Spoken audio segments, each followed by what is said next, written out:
Stephen. Hello. Hi, thank you for joining today. It's so nice to see you.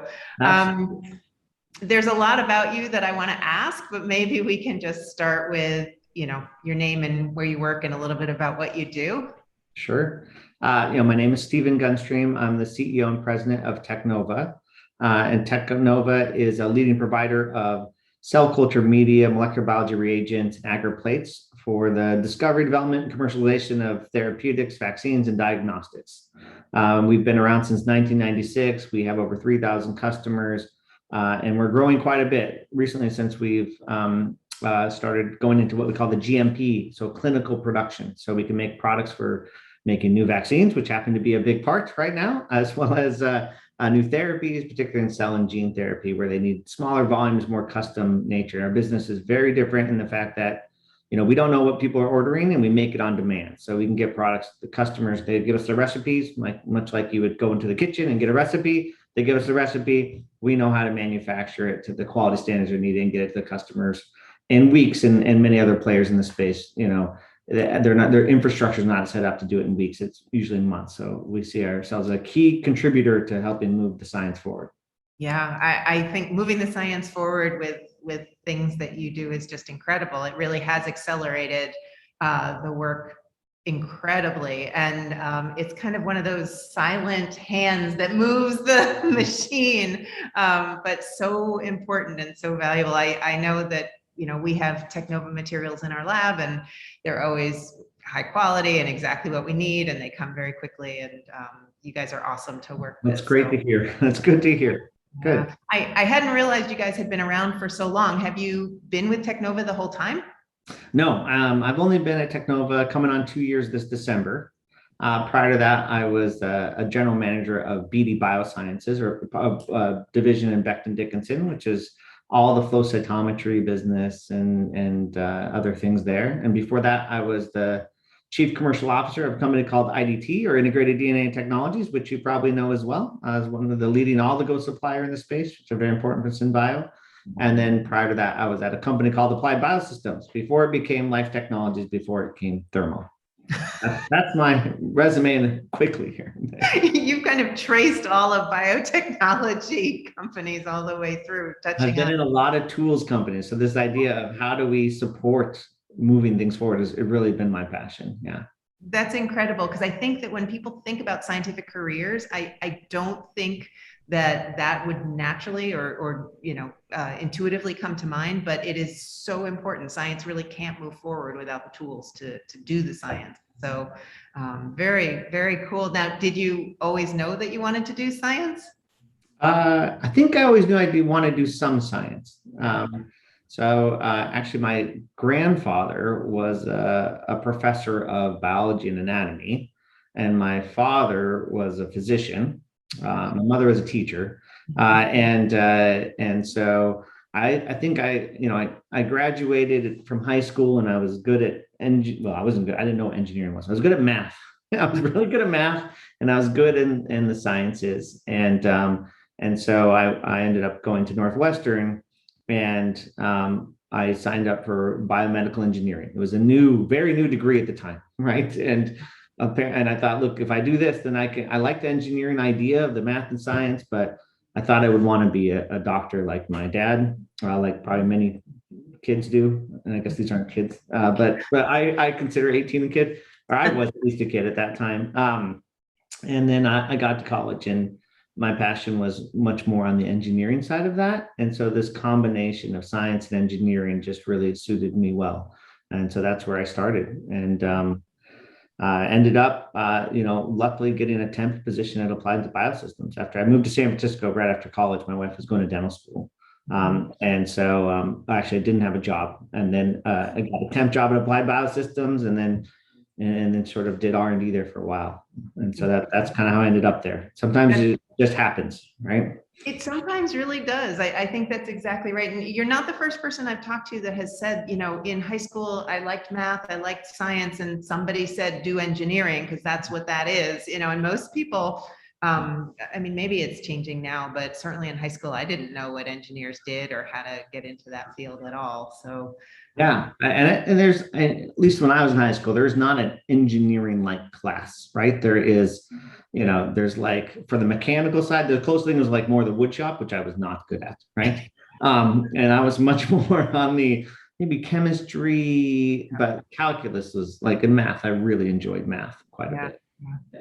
Math is an interesting point of entry into a lot of the science and engineering and technology fields, right? And so, I think that when people like math, there is an open door to a lot of other ways to think, and so making sure that there are good connections to math early on is so important. Now, did you have great math teachers, or you're just maybe being the son of a teacher and a doctor just brought you into math?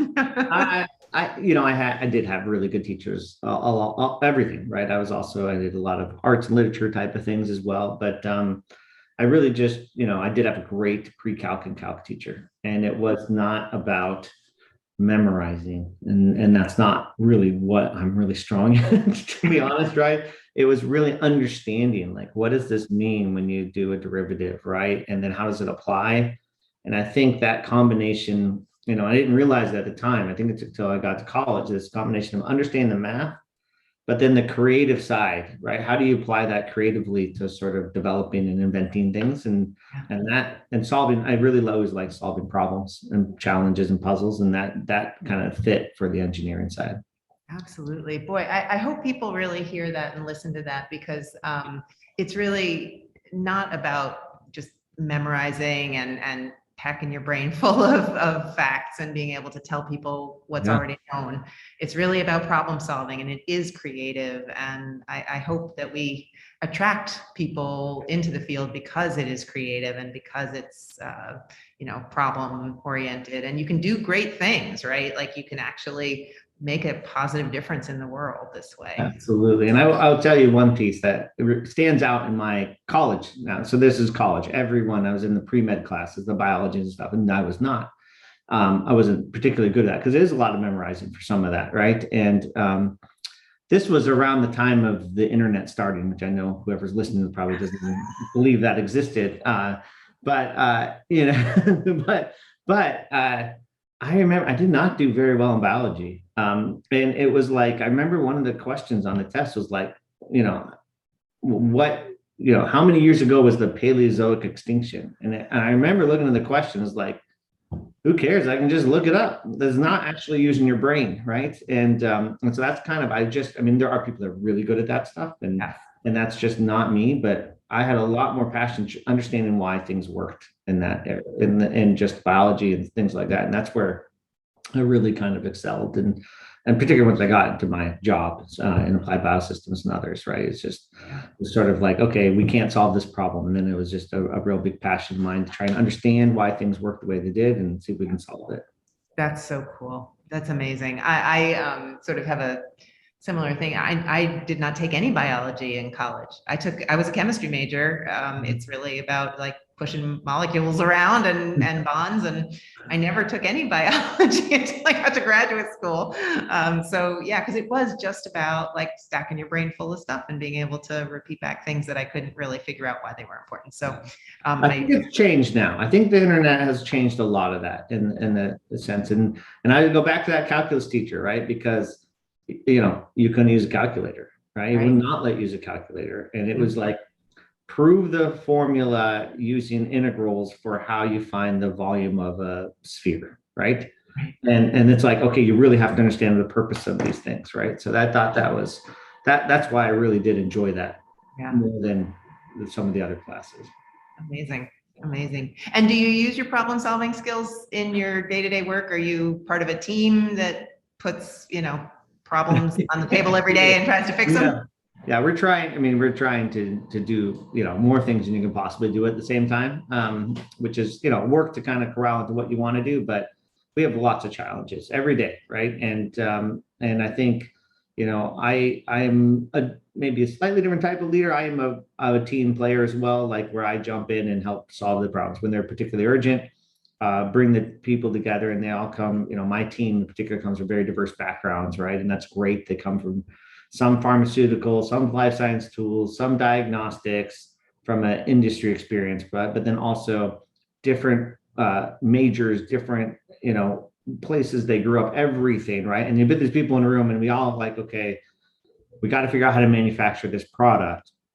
And that's where like the creativity and the other pieces come along the way. So there's a ton of problem solving every day for me. That's great. It's amazing. So being a CEO is something that I know a lot of people aspire to. Are there things that you love about your job that you can share, or things that that people might not know about being a CEO that they might should do both, probably. Yeah, we should probably talk about love and not like, right? Just so people get the idea. It's a balance, yeah. Because it's never perfect, right? And I think a lot of people have this idea that I'm gonna, find this dream job, it's gonna be perfect. There's always tough times, but you have to get into the role where, whether it's CEO or any other role, where the benefits far outweigh the sort of the drag points, right? And I feel like I'm definitely there now. So for what people maybe they don't know, like I do on a daily basis, right? It's actually a lot of walking around and talking to people and making sure I understand what's happening in the business, where are the pain points, how can I help so I can guide the team. It's a lot of personal relationships for me, and I care a ton about the culture of the business and where we're headed, because I think the culture piece, if everyone has the right attitude, we can accomplish anything because we have the right skill sets here, right? So just spending a lot more time than you'd think on the soft skills. It's not about how do we get this product out all the time. It's about how do we get these people working together more on their own, right? How do we develop people to sort of identify the problems and then go solve them themselves? So I spent a lot of time on that, right? So and I'd also say that, one of the hardest parts is actually developing the team and managing the team and hiring the team that's the right team and getting everyone to work together, right? Because you have a lot of scientific people, a lot of people with lots of different skill sets. Personalities don't always fit, right? So how do you work on making that happen? So I do spend a bit of time on there. Yeah. And so I'd say that the other parts that for me that are not as enjoyable, and they are enjoyable for other people, is probably, and hopefully my board's not listening, managing up, right? So making sure they're aware of what we're doing. We can go really quickly here, right? And I know, they talk to me once a quarter or so, and so they can come back in a quarter and we're in a completely different spot. So I have to, set myself up, make sure that we're keeping everyone up to speed with what's happening, because, it's an important part of my job. And that's the reality. And I know, and they're really valuable, right? And they need to know what's happening so they can help when needed. But yeah, I mean, it's a lot of fun. It's not, it's not sitting in an office and having people come give you reports, right? This is, you're out doing stuff, working with people, finding the biggest problems, making sure people are focused on what we want to be focused on, and inspiring people. That's a lot of my job. That's amazing. I can see why people would want to be a CEO like you. I think that's great. Because getting the best work from the people you have is what will lead the organization to thrive and people to be happy, right? Like, people who are working at their best are going to stay longer. They're going to be creative and work well together. But it doesn't happen by default, right? It does take organization and work. It does a lot of work. And I would say, just from a career advice, there'll be at some point, right? So if these, people go to school, grad school, go on, right? And, I became a scientific expert in some of these areas, right? Where people relied on me to solve these problems. One of the bigger transitions I went through is I'm no longer the best. I'm actually not nearly the best at these things, right? And having that, you used to feel really valued. I used to, a lot of power and a lot of excitement comes when you resolve the biggest issues, or you invent the next thing. And now my job is actually to enable them to do that stuff. Yeah. And that's a big transition to go through, and sometimes very humbling when you're like, okay, this person's way better than me at this. And now I say for my team, like, I'm recruiting you guys because you're better than me. You need to recruit people that are better than you, right? And that's kind of the way we think about it. Yeah, that is a great way to think about it, and it makes total sense why Technova is doing such amazing work and growing so quickly and solving such big problems. And we're working on it. Yeah, no doubt. Well, I'm very excited to continue to work together and stay in touch. And boy, thank you for insight into an aspect of a scientific career that I think very few people actually get. So I really appreciate your honesty and your interesting sharing of everything. Absolutely. Well, thank you, and best of luck to everyone.